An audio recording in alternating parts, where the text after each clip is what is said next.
Andrew asks, which do you prefer, to double down at something decent at, or to get decent at something you're bad at? He says, International Friday Afternoon Thought from Tennessee. All right, Joseph says, who does revenue shares deals with clients? How do you structure the deal? What percentage of cut do you take? Yo, it's Frankie Fihn. Beach mode engaged. Looms loaded, AI's humming. Let's go! Welcome back, motherfuckers!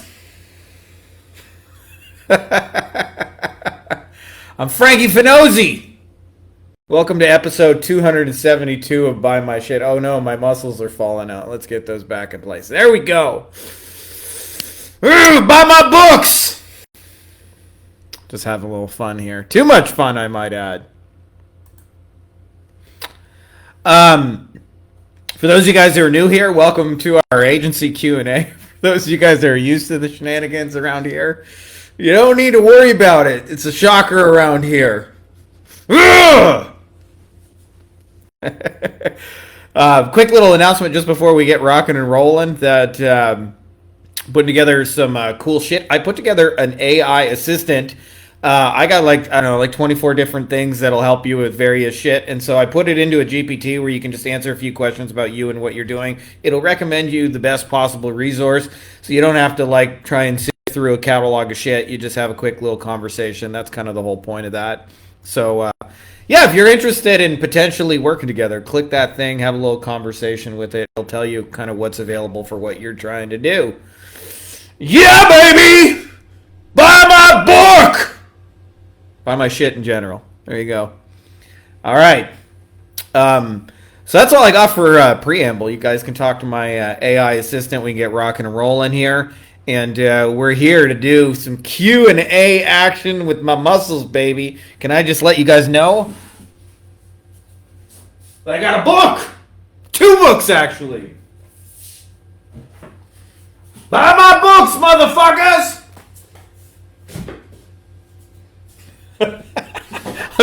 I'm having way too much fun today. All right, let's get into the good stuff. Ladies and gentlemen, boys and girls, children of all ages, Frankie Fihn proudly brings you our weekly Q&A. With the shit show supervisor, Frankie Fihnozi himself, the greatest of all time. I sold 100 books in one day. That makes me kind of cool, right? All right. Let's get into your questions. And you guys are here asking some intelligent questions about growing an agency. Andrew asks, which do you prefer, to double down at something decent at, or to get decent at something you're bad at? I think one of the worst parts of our education system in general is that it forces every person into the same program in the same way to learn the same shit as if we're all like gifted at the same things. And it's Albert Einstein quote. He says, if you ask a fish to climb a tree, it'll spend its whole life thinking it's stupid. But a fish is actually perfectly gifted at swimming, right? Naturally so, right? And so I think one of the challenges that people have is you are told you have to do all these things in growing an agency. You have to be doing outreach. You have to be messaging. You have to be good at sales. You have to get good at fulfillment. You have to onboard. And I think like the more you can double down at your strengths, the better you're going to be. I'm going to tell you that most of you guys fall into one of 2 categories. Category number 1, I call the front of house. That's me. It's like when you like shooting your mouth off, and that's more fun to you than actually doing all the back end labor and fulfillment. Or the opposite, the back of the house. Like, you think of a restaurant, like they got real cooks. When I used to cook in a restaurant, like you're dirty. Like you got a hairnet and sweatpants on, but you aren't like smelling nice and showered because you're not customer facing. You just got to cook good food secretly in the back. And so most times I'll tell you the thing that you should double down in an agency is one of those 2 things. If you're a great operator, like double down on operator and surround yourself with people who want to use your skills as an operator, who ideally want to go sell your stuff for you. Or if you're a great front of house, surround yourself with good back of house people. But man, like double down on your fucking strengths, people. Stop trying to be all things to all people and thinking you have to be good at every little thing. You do not. Just so you know. You do not.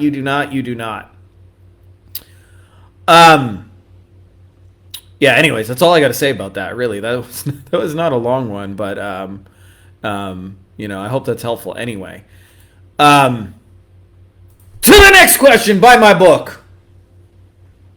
All right. I'm thinking about a pay-per-lead model and have some interest in my personal network. How would you respond to this question? Wondering if there are any trainings you'd recommend on this model and how to answer these questions. Thanks in advance. Home services niche. This is from Jacob. And the message is, it says something like, I'm inquiring about the pay-per-lead arrangement. What guarantee do you have for the quality of the leads you're going to provide? Because I don't want to pay money for a phone number that belongs to a ghost or someone who isn't really interested in getting the work done, or they're just price shopping. So probably based on that question, you're probably looking at somebody who's actually not a fit for pay-per-lead model. We got, Dan and I, we got into like 12, 13 years ago. Him and I got into something called rank and rent. Long before it had a name, we came to the realization that we could rank websites and then we could rent the leads. And what I didn't realize is it actually creates the same problem, which is you have to know how to pick clients. Because if they sucked at answering the phone, they just wouldn't pay for leads consistently. They buy like 10 leads and say, oh, they're all shit. And meanwhile, like the basics, right? They didn't answer the phone. They couldn't call people back. They say dumb shit. Like I was just talking to one of our mastermind guys who works in the roofing industry. This is how most roofers answer the phone. Yes, it's Jimmy. Right? And then the person's like, is this a roofing company? And he's like, yeah, this is a roofing company. Yeah, it's a roofing company. What you need? Right? So the clients who make for the best paper lead are actually the same ones who make for good retainer models. So like they should have some sort of sales process, CRM in place. They should have some sort of systematic way of answering the phone. Workings of a sales process, and they should be working to measure and improve it. One of the easiest ways, by the way, to find out whether they have that is just to ask them what numbers they're tracking in their sales process. And if they can't answer anything at all, they don't have a sales process and they won't make a good fit as a pay-per-lead client or as a retainer client for very long either. But having said that, since you asked, Here's the concern from people buying leads on the other side of it. Okay, so there are a lot of companies in every industry where they sell non-exclusive leads. So there's like a company in the legal industry, and there's Angie's List in the home services, for example. They'll sell a lead, but they sell it to like 20, 30, 40 different people. And so often like the early bird gets the worm. So like they'll contact attorneys, Legal Match, and say, hey, we found or somebody's looking for what you do in your area. Would you be interested in buying this lead? And what happens is they sign you up for a contract. And what happens is they sell that same lead to 45 people. So the first person who calls them usually signs them up, maybe the second or the third if they're not like real good at closing. But the rest of them are like basically like, getting ignored and getting leftovers and not really getting anything for it. So a big concern that they're going to have is, are they exclusive? So that's the first thing I'd say is, are they exclusive? Then I'd be real about how much qualifying or not qualifying you do. Do you make them jump through extra hoops, or do they got to pick up the phone and fucking call people and actually go over there? Like, tell them the truth about that. Tell them, hey, this is only going to work if, and be very clear about what they need to do as their dance steps. You need to call motherfuckers back within 3 minutes. Can you do that? Then don't buy this shit. Like, I know it sounds awesome to get pay-per-lead. The real benefit of pay-per-lead, just so you know, compared to retainer model, is that when you get a really big client, you can do really big numbers. Like, you can have clients you do, $50K a month with one single client in the pay-per-lead model. It's very hard to do that in retainer. It's not like it's impossible, but it's very, very hard. You got to be like top-level positioning, highest in-market clients. You usually got to be multiple locations and things like that. Also, buy my book, motherfuckers. So you can do that, but I'm just going to let you know that's hard. But as far as how I would respond to that, I just tell them the truth. Like, hey, these are exclusive leads. This is what we're going to get. This is how we find them. This is what you need to do. If that sounds like a fit, let's talk. If not, like, don't buy it. Right? And it's okay to tell people not to buy it, by the way. I think that's a misunderstood thing about it. Next up, we got Peter. Peter says, is there anyone around who successfully made Loom videos and deployed them for web design? I'm not going to lie. I bought the book thinking it was 30 pages tops and a quick step-by-step guide. But what I got was a massive 309-page document sharing all the insights on running an agency without running yourself down. Super cool, but also super overwhelming. I still have no idea where I'm putting these Loom videos either. I have a hard time sorting everything out and actually just implementing this fast as possible. I think a few examples relevant to my work would be super helpful. Is anyone willing to help? Happy to audit your webpage and help with some recommendations in return. Thanks, Peter. Okay, so this is an important thing, Peter. I have a concept, and I hope to make this to clear the mud a little, okay? But what I want to articulate for any of you guys out there is you are not selling the thing you think you are selling, which is why so many of you struggle with sales. Meaning, you're not selling websites. You're not selling Facebook ads or Google ads. You're not even selling SEO. You're not selling funnels. You're not selling appointments. You're not selling go high level SaaS. Those are all, for every client, those are means to an end. So you say, how do I make a Loom video to sell websites? You're already sort of handicapping yourself by asking that question because you assume what you're selling is a website. You're not. And so what you are selling is a means to an end. So part of what makes Loom videos work is if you have a specified target market and therefore have a specific end in mind. So I'll give you a real life example, one that we've done a few of these. But for example, when I spent a lot of time in the plastic surgery space, the first 9-10 years of my career were spent in a plastic surgery SEO agency that we ran called Modern Workers. So white label agency primarily. And one of the things is that every now and then a plastic surgeon would come to me and say, you know, I really want to get mommy makeover cases or mommy makeover patients rather. And I'd say, well, tell me about that. And they say, well, you know, often it's multiple procedures, like they're getting their boobs done, they're getting their stomach done, they get fat sucked out of their ass, whatever, right? Like, but for me, for like the surgeon, it'd be like, you know, it's usually $25,000 and up, and I make good money off of those. And they would say stuff like, do you think you can make me a mommy makeover website? Do you think you could help me sell mommy makeover procedures? And of course we could, so we did. But I want you to understand in that scenario, what they are buying is, I want to get mommy makeover patients. What they're not buying is the website. Because if you don't understand that, the minute you think you go to make a Loom video for web design, you're fucked because you're going to talk about mobile, optimized, WordPress friendly, fast loading, and none of the shit that they care about, which is, okay, so you make somebody a website. What actually happens for your target client after the fact, right? And that's what you need to show in a Loom video. So I'll give you an example of another one we did. I helped guy named Chris who does it in the detailing space. And what he found is one of the big problems for car detailers is they get a lot of calls from tire kickers. So the phone rings, the guy stops what he's doing, he walks across the shop, picks up the phone on the 6th ring, and the person says, hey, how much is it to get the windows tinted? And he goes, I don't know, $1,200.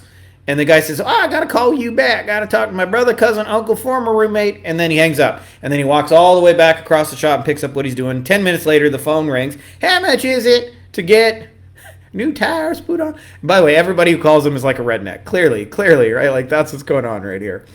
The reason I say that is because if you think you're selling websites, again, you're going to talk about the wrong thing. WordPress, fast loading, mobile optimized, clean, fresh design. And what he's selling in a Loom video is, I'll get rid of the tire kickers, okay? I'll get rid of the tire kickers. And the way they do that in their web design is they put the prices and packages on the site. So, you know, they get less overall phone calls, but the people who call already know how much it is. So they're calling to get it done, not just calling to ask how much it is. And so what happens is he's selling a solution to the tire kicking problem, and the website is the vehicle to do it.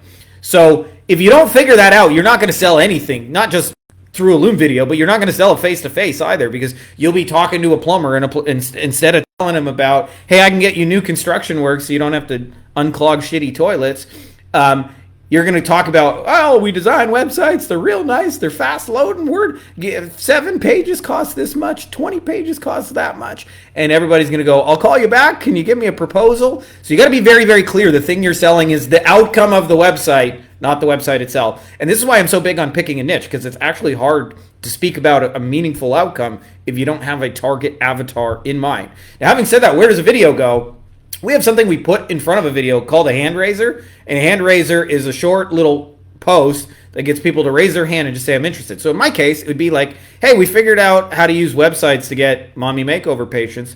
Who'd like to hear more about that? Right? And if they won't raise their hand for it, they won't buy a website related to it either. So part of the confusion for you, besides the technical sort of setup, is it sounds like you don't know what actual outcome you're selling. You're very clear on the deliverable. And I compare this, by the way, just, you know, and this comes up over and over in the agency space. In fact, I probably talk about it almost on 75% of these Q&As. But there's something I call the plane ride, right? which is, imagine you had to get a flight somewhere. So, like, for example, the last place I went to was Boise, Idaho, to hang out with my man Sam Carlson, the UpHex guy, as people like to call him. But he's cooler than just being the UpHex guy. Anyways, shout out to Sam. But if I'm looking for flights and I'm going to Boise, Idaho, and I'm leaving from La Paz, Mexico, I'll tell you what my number one consideration is. Does it leave from where I'm going? Does it go to where I'm trying to go? Before I look at airlines and how much they charge for luggage, and do I get 3 peanuts, and how much leg room do I get, and all that shit, I want to know, does it go where I'm trying to go? Because all those details are secondly. So what most agencies are doing metaphorically is they're selling the journey in the middle. It'd be the equivalent of trying to sell planes going, well, we got comfy seats and our stewardesses are really nice and we don't upcharge you for water. And like, that's all fucking great, but do you go to Boise or not? Right? And how fast can you get to Boise, right? So you need a destination for your service. You need an outcome, or ultimately, you do not want to sell process. I'll give you one more example. Have you ever seen a weight loss infomercial over the years? They always show people like 6-pack abs. This is me when I was fat. This is me with 6-pack abs. What they never do is sell the journey in the middle. They don't say you're going to wake up at 5 a.m. and you're going to drink broccoli shakes and you're going to do kettlebells. None of that shit matters, right? They don't want broccoli shakes and kettlebells. Well, your WordPress website thing is broccoli shakes and kettlebells. You need to find out what your 6-pack abs are, what happens when the website is finished.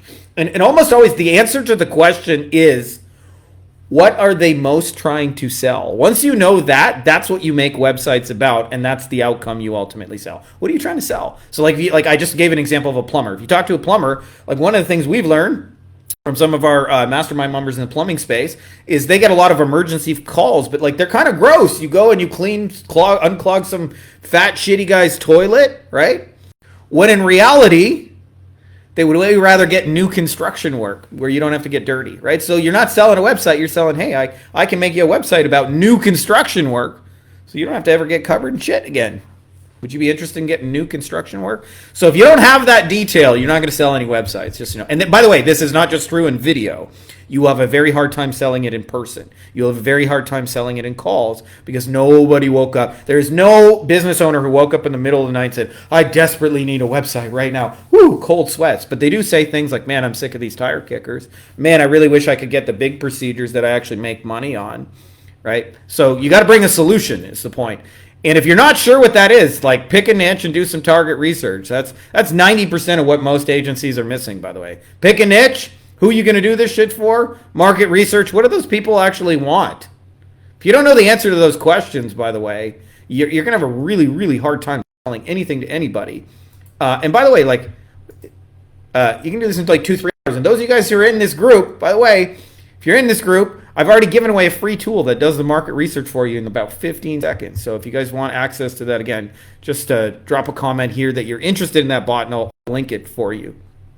Anyways, hope that's helpful, Peter. I know I'm ranting on this, but you're thinking about it as if you're selling websites and you're not, and that's part of the problem. And if you think you're selling, like, what do you think, for example, okay, if I go into, say, the attorney space,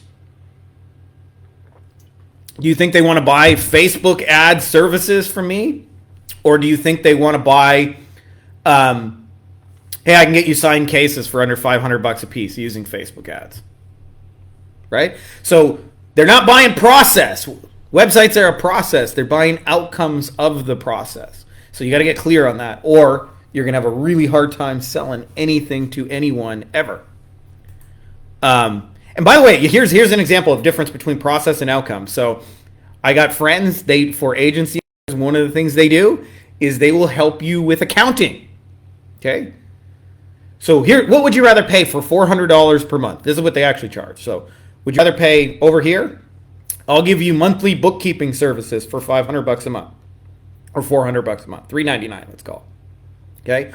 Over here, if you're doing at least $100,000 a year, I can save you $25K on your taxes, legally, ethically, and proactively save it so you don't have to give that money to Uncle Sam.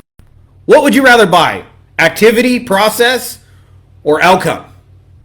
So it's no different with your clients. Figure out what they want, sell them that. The website is simply the plane ride to that. All right, hope that's helpful.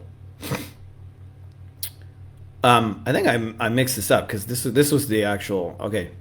Oh no, this was AJ here. This is not a question, but I just wanted to rant on this because I think a lot of you guys would benefit from this rant. He says, International Friday Afternoon Thought from Tennessee. Good old Rocky Top, Tennessee. He says, Frankie knows what he's talking about. So there's an image attached that said, FedEx just delivered the strawberries. Thank you. That was very thoughtful. Have a great weekend. Awesome. Glad they came over on time. You're very welcome. Enjoy. So, AJ, shout out to you for sending out a cool client gift. So just so you guys know, I learned this from Joey Coleman, Never Lose a Customer Again, who's just a brilliant dude.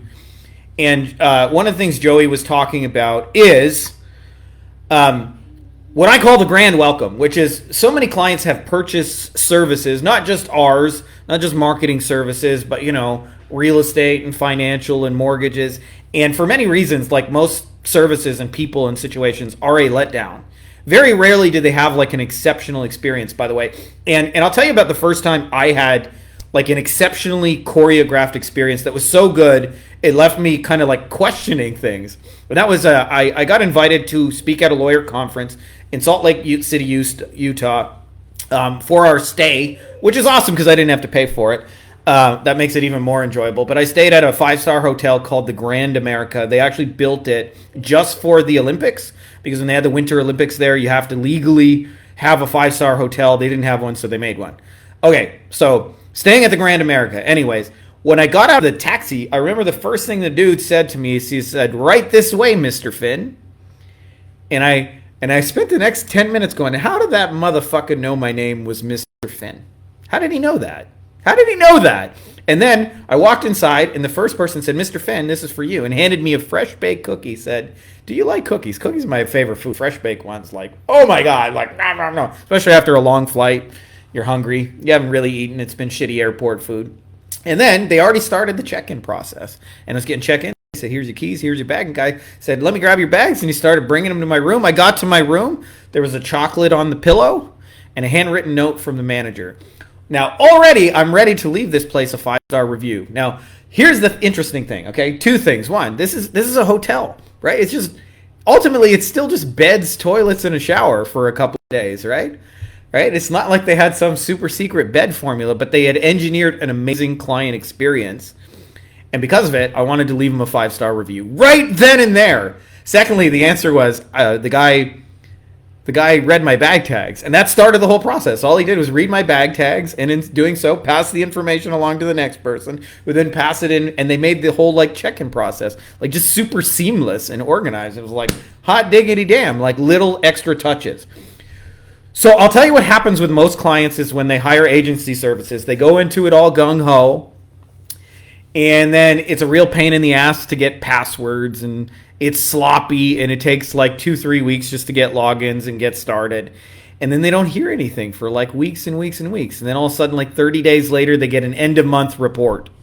Here you go. Here's a report. And they don't know, like, is the phone ringing? Is anything happening? And so what happens is they fill that gap with doubt, uncertainty. The opposite of that is when you choreograph it like a 5-star hotel and create an exceptional client experience, as AJ has done, they think you're awesome. Even before they've actually sat in the bed, even before they've actually taken a shower, even before they've used the toilet. In other words, even before they've gotten the results in your world, they're going, this thing is awesome. This was an awesome hotel before I even got to my room, okay? I want you to really conceptualize that. There was no result achieved, right? Like, this is the result of a hotel. You get a bed and you get to sleep in it, right? I was ready to give them a 5-star review before that. Why? Because the experience was so awesome. So if you guys read Never Lose a Customer Again, Joey Coleman lays out how to do this in steps. And the power of this is when you invest in clients like these with little gifts and things like that in engineering experience, is they stay and they pay you a lot fucking longer. I'm not saying I have this all figured out, but I do. My oldest client's been with me since 2009. What are we, 2025?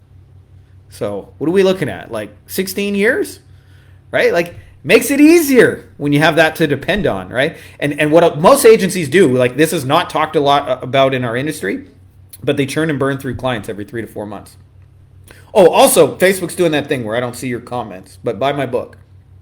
But I will comment after the live feed. Obviously, you guys are impressed by my huge guns and my nose strip.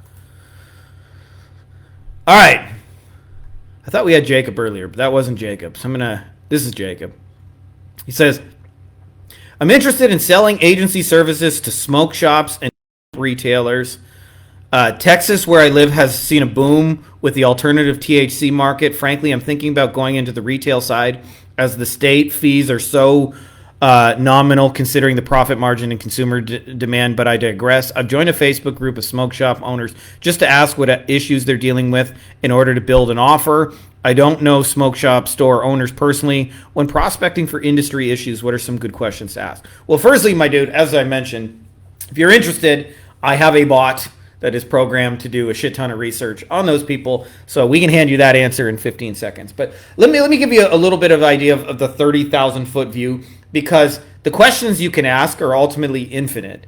And so I have some standard questions I like to ask to like do my market research. But if you really know what you're looking for, you can ask the questions 1,000 different ways. So the first thing you want to mention, or you mention, is like, what problems do they have? Like, what sucks about doing this? So I have a lot of different ways I ask it. Sometimes I'll say, why did you tell somebody, like if I wanted to know what agency owner problems existed, I'd say, why would you tell somebody not to start an agency? And they'd go, bitch, sucks, right? Problem, right? You can do a variation to that in any industry. Why would you tell somebody not to start a smoke shop in your case? Blah, blah, blah, bitch, problem, this sucks, that sucks. And you're looking for things, ideally, that get upvoted a lot, because it's like, that tells you that's a real problem there. So there's all kinds of ways to ask, what's the worst part about running a smoke shop or being a dentist or whatever? What's the hardest part? Why would you tell somebody not to do it? There's lots of ways to ask for problems, okay? So that was the first thing we're looking for. I also want to know outcomes.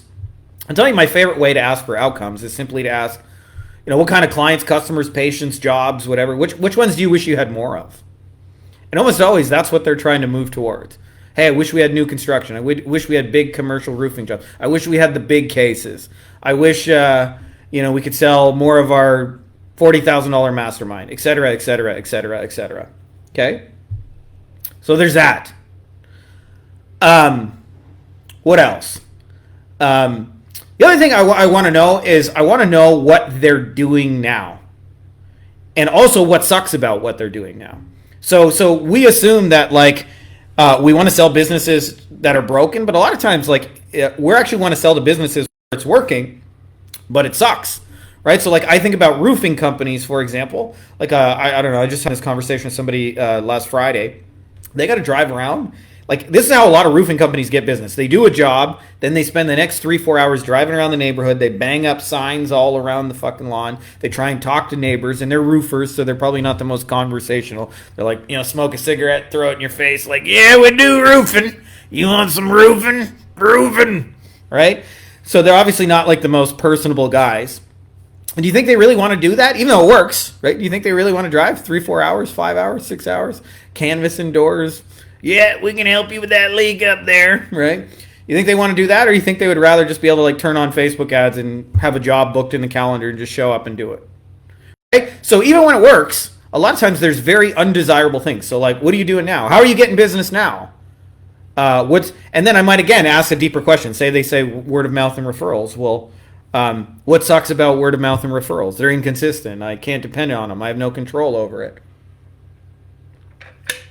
Also, buy my book, Love the Fuck Us. All right. So anyway, I share that with you guys just because even when it's working, there's always undesirable things about the fact that it's working. It's too manual. I got to hire a big bloated staff. The commission costs are insane. What I pay my salespeople, there's all kinds of things that are undesirable. So I'm really looking at it several different buckets. What problems they have, what outcomes they're actually trying to get closer towards. What are you doing now? What sucks about it? If I know those things, I'm in a very, very good place to be able to position this as a solution to a problem, and different than what they're trying to do now, and different than what everybody else in the marketplace is promising. So having said that, we do have a bot that'll do that for you in 2 seconds. But I like to focus on those kind of issues, right? Because the more you know those things, the better shape you're going to be. And you don't have to ask all those in a single question, by the way. You can ask those like one question one day, ask another question 3 hours later, then ask again 3 days later. Usually cool thing about communities, you're not limited in the amount of questions you can ask.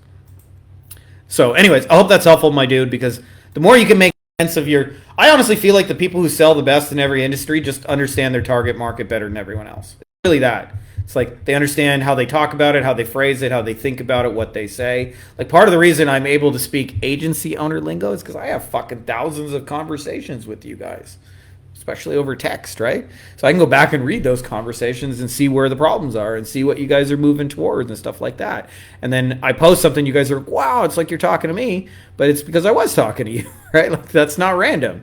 One might call that market research, but I also call it not just market research, but genuinely actually giving a fuck about the people you're trying to help. And by the way, there is a consortium of young, like 20-something guys who are like the bros in our space, and they're usually like single and never had any kids. And not that every 20-year-old fits this description, but they're kind of like psychopaths where they'll say and do anything to make a sale, and they view it as like a wrestling match to rip credit cards out of people's hands. And I think most of you guys who follow me actually have a conscience and want to help people and do right by them and actually make their lives better off.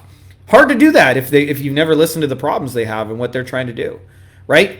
Most of us assume that because what you want is more business, more leads, more sales, more customers, you automatically assume that's what they want. But imagine, for example, there's a plumber, and every day he wakes up and he unclogs smelly, shitty toilets from the next like 400-pound fat guy who ate too much corn and peanuts, right? They're just floating and stuck.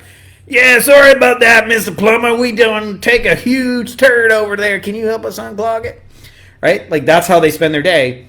If they hate unclogging shitty toilets and you go, I'll get you more leads, more sales, and more customers, it's not going to land nearly as hard as if you say, for example, we'll get you new construction so you don't have to get neck deep in shit. And you only know that if you listen to them tell you, I hate getting covered in shit.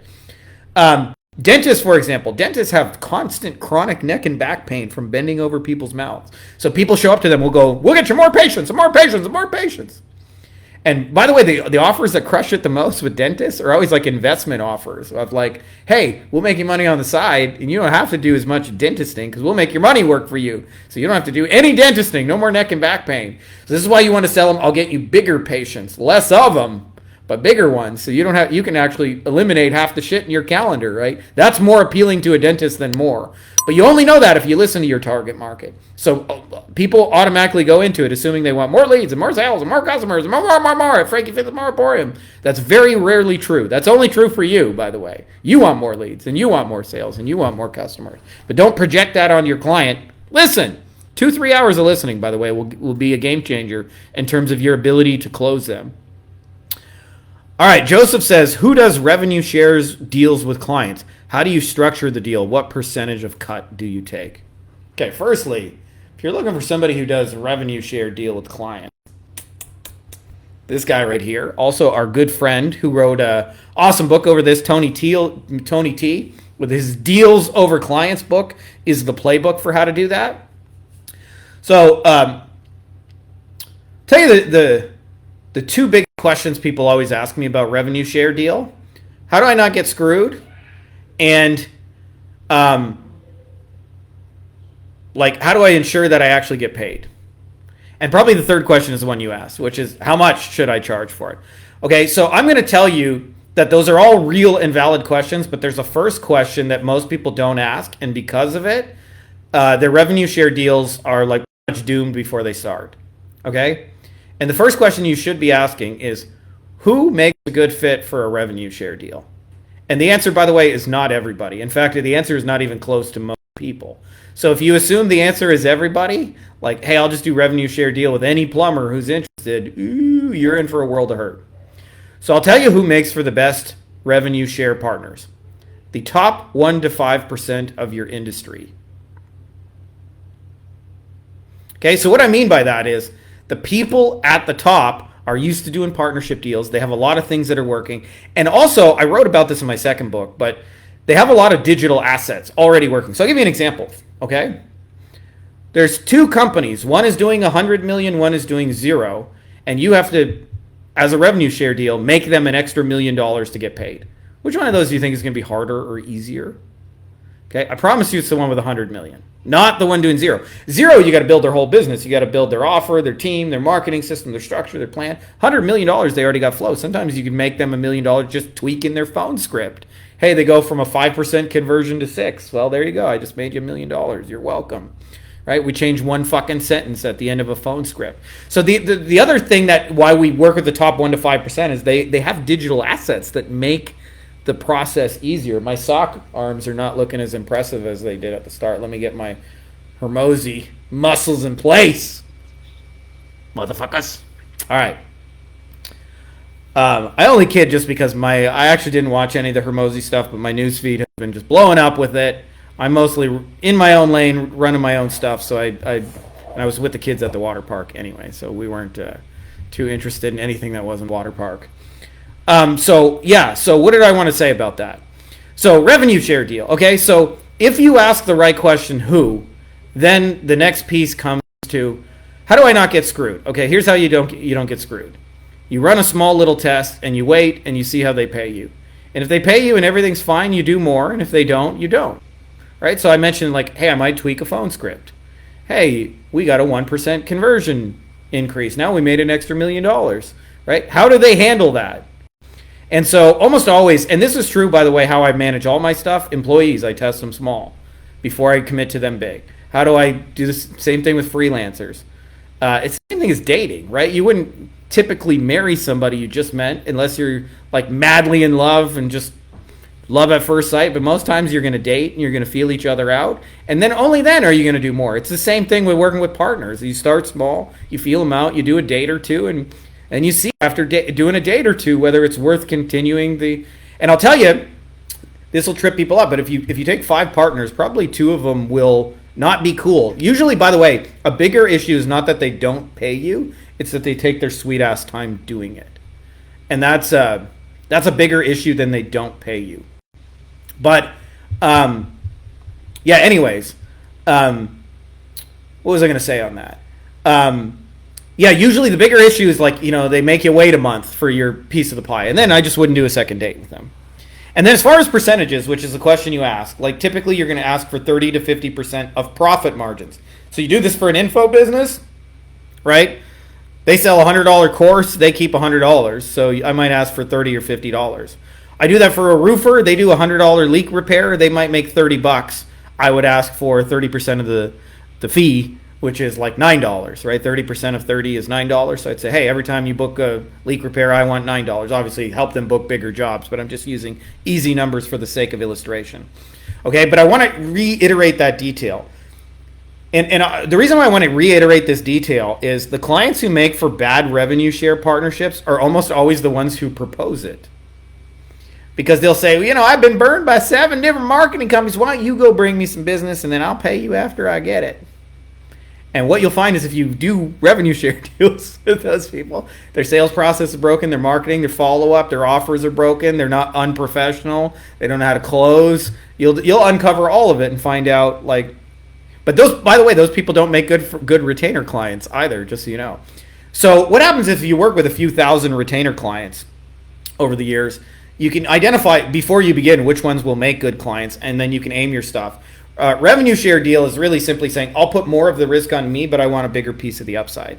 And the people who make for the best fit, the other thing too is a lot of the top people at the market, they're used to bringing in outside consultants. They often have partners. Giving away equity for growth is a normal part of their business model. People who are in the 300K per year range, they don't give away equity. They're in a business of one often, right? So asking them for a share of equity is gonna be like, what? Are you fucking crazy? Right? I'm not giving you equity.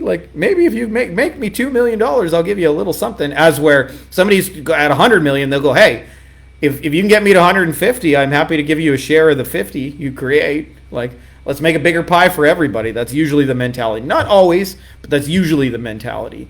So that's kind of what I wanted to lay out for you on revenue share partnership. But the answer to the original question is 30 to 50% of what they actually keep, profit margins, right? So you got to find out how much are you actually keeping on this, and then price your shit at 30 to 50% of that. So that way they're usually getting at least a big or even bigger piece of the pie. So it makes sense for them to continue ongoing, on and on, forever and ever till the end of time.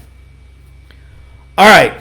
That looks like all the questions we got. As I mentioned, Facebook's doing that thing where I don't see your comments, but I hope you guys have some hilarious shit to say about my nose strip and my hat and my huge muscles, and buy my book because I'm the greatest of all time, Frankie Fihnozi. I need more beard. Shit, it's a bad time. I shaved like 2-3 days ago.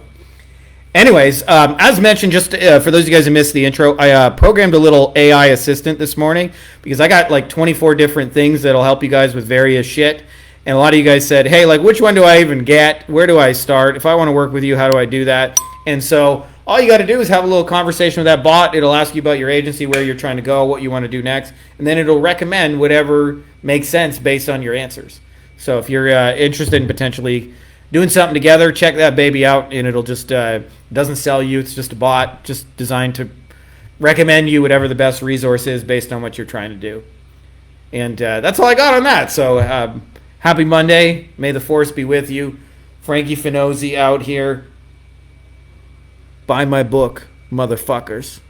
Buy my book, or I will tell your Starbucks barista that you actually prefer decaf.